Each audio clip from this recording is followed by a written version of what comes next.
Week 2 of the New York Jets OTA practices are officially wrapped up. And with that being said, we have a lot of news, notes, highlights, and observations to go over in this video. I also want to let you guys know that the highlights you're going to see in this video aren't necessarily from today. They're a mixture of, yesterday, a couple days ago, last week. So make sure you guys keep that in mind when watching these highlights. But I wanted to make sure that you guys are continued to stay up to date with everything that's going on in practice, even if we don't have, the highlights to talk about. I also want to give a big shout out to the media members over in New York who make this video possible, right? Work really hard, film highlights, get some of the practice footage and break down some clips as well. So big shout to them. Please go follow them on Twitter right now. They're going to keep you guys up to date with live content throughout all of OTAs, minicamp, and training camp as well. You're going to see some of the at the top of your screen here, Brandon Pockgrass and some other people as well, Nicole Essler. So go check them out as well.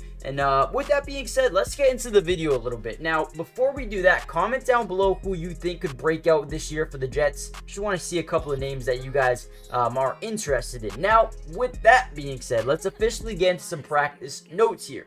Now, one of the first things that happened during team period was Sauce Gardner really started to stand out, just making every play, dude. I mean, this dude is a unit. Now, Rodgers was looking for Garrett Wilson on a quick slant, but, Sauce Gardner was, dude, step for step, right there, swatted it away. Next play is a toss that is blown up by the defense, but then the offense got a big play. Now, guess who it was? I bet you guys will never guess. Braylon Allen, the rookie running back who is 20 years old right now, broke off a big run down the sideline, and he's had an unreal kind of start to his NFL career. Now, let's take everything with a grain of salt.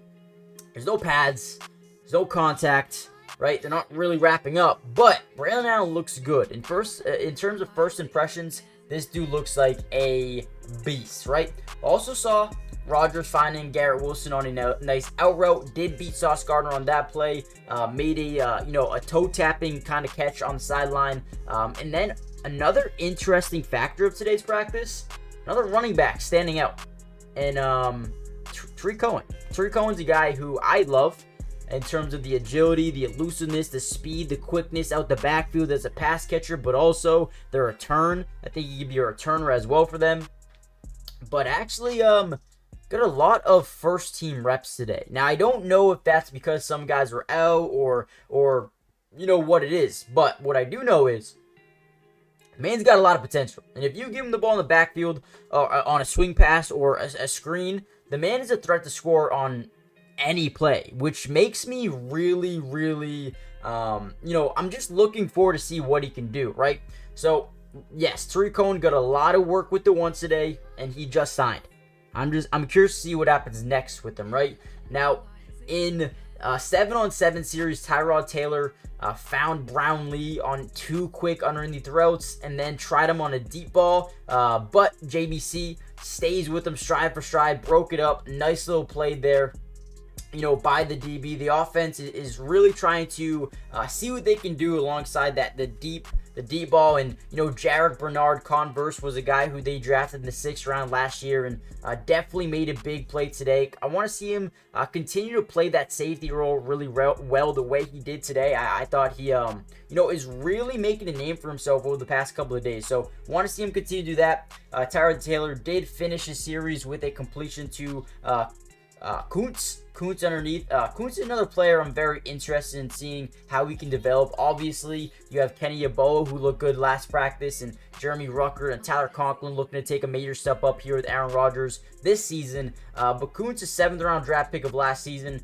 has showed a little bit of potential. We'll see if he can continue to develop that with some of these quarterbacks here in New York. We also had another beautiful throw by Aaron Rodgers, back shoulder to Lazard, who actually didn't even turn around for the football. So there was a big miscommunication there. Aaron Rodgers was very mad, very, very mad, according to multiple different media sources. Aaron Rodgers threw his helmet and was really upset that Allen Lazard did not catch it. So, hey, you know what? Allen Lazard is his former teammate. Doesn't mean he's going to get starting reps, man. Doesn't mean he's going to make the team, right? You have guys over here in New York like Garrett Wilson, like Mike Williams, like Malachi Corley, Jason Brownlee, and Xavier Gibson. So there are guys that can easily take Allen Lazard's job. So he's really got to, get things going here really quickly. And again, I feel like one guy who played really well today was Brownlee, just having a couple of big-time catches. You also saw a guy in Brandon Echols, the 6th-round pick back in 21.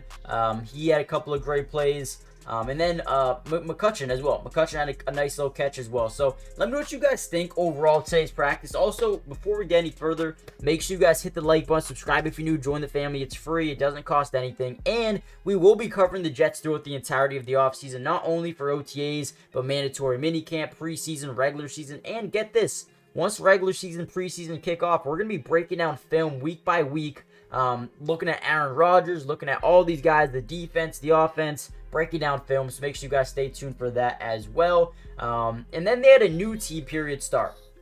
Now, Lazard actually started to make some plays here. Had one on an in-breaker across the middle. Beat DJ Reed on the play. And then Aaron Rodgers found Tyler Conklin for a short completion.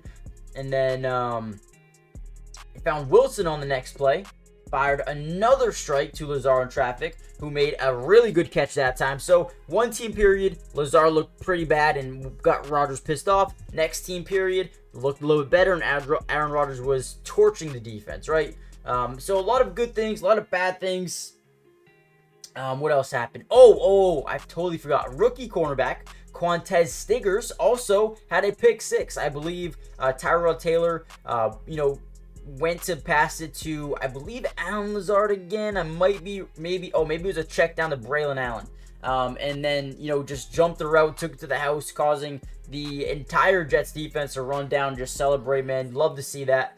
So overall, just a good day at practice. Still have a lot to learn and a lot of developing to do over the next few weeks. We're going to get, the third week of OTAs next week, and then 2 weeks from now is going to be the start of mandatory minicamp. So listen, we're getting through these really, really quickly. We're going to be covering it all, and once those pads come on, man, that's when things are going to get serious. I think they don't start pads until, I want to say, training camp. Let me know in the comments down below. Do they go a little bit of pads for mandatory minicamp? I don't think so, but not really too sure. Yeah, hit the like button, subscribe if you're new, join the family, turn on post notifications. I am so excited to see this new look Jets team, especially with all the moves that they made with Morgan Moses and John Simpson and Tyron Smith.